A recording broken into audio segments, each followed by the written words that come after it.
Bring in Dino Kos. He's the International Head of Regulatory Affairs at CLS Bank and a former New York Fed official. Our own Mike Santoli is here as well. He's senior markets commentator. It's great to have you both along. So, Dino, we don't want Germany's economy, right? Definitely don't want Germany's economy. GDP just went negative. The banking system, if you take the market cap of the largest banks, it's a fraction of the market cap of a large regional U.S. bank. Wow. Never mind J.P. Morgan or Wells or one of the other big banks. So, yeah, we don't want that economy. You have negative interest rates across the board. But do we need to cut rates to avoid that outcome? Or if we cut rates and start talking about the central bank getting more involved, are we going to mirror that outcome? We are late in the cycle. I mean, I think the fact is that, the Fed may not be able to avoid the inevitable, which is at some point the economy is going to turn over. Now, what they could do is, a cut might delay, defer that eventuality. And that seems to be where Powell is going, right? He has kind of guided the market. He cut rates once. The FOMC has guided, and they've basically said, there'll be some more. We don't know how much.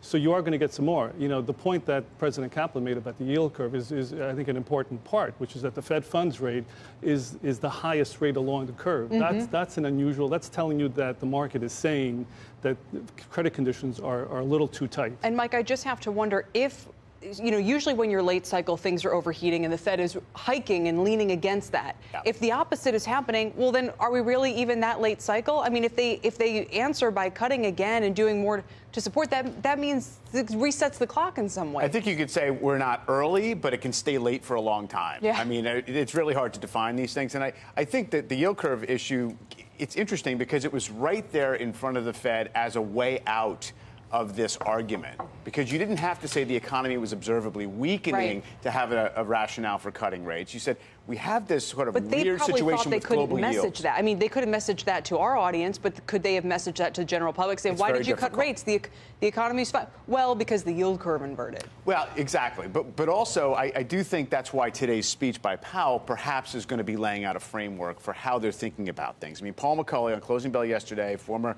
PIMCO economist, seems to have a good idea of what Powell wants to communicate here. And part of it is, this is our framework. This is how we're going to react to future conditions. Part of that is we can tolerate unemployment at these levels and even lower without getting excited about the prospect of inflation, which, of course, has been kind of the market's assumption for a while. All along. I mean, instead of talking about these risks of a downturn. That being said, though, what is the real-world effect going to be? Right? We've had the Fed in recent years at 0. We've had the Fed up to 2.5 on short rates, and we've had basically a 2% economy, give or take.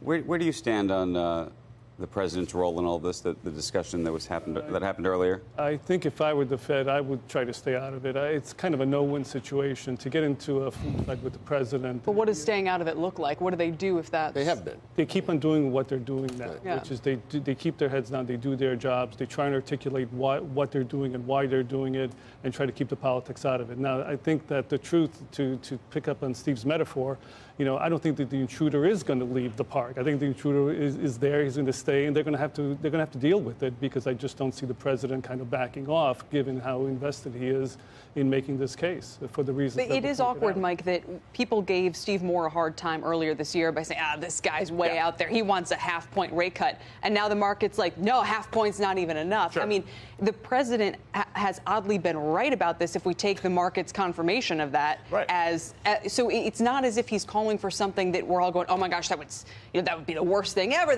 No, it's like the markets have come around, ironically, to his view.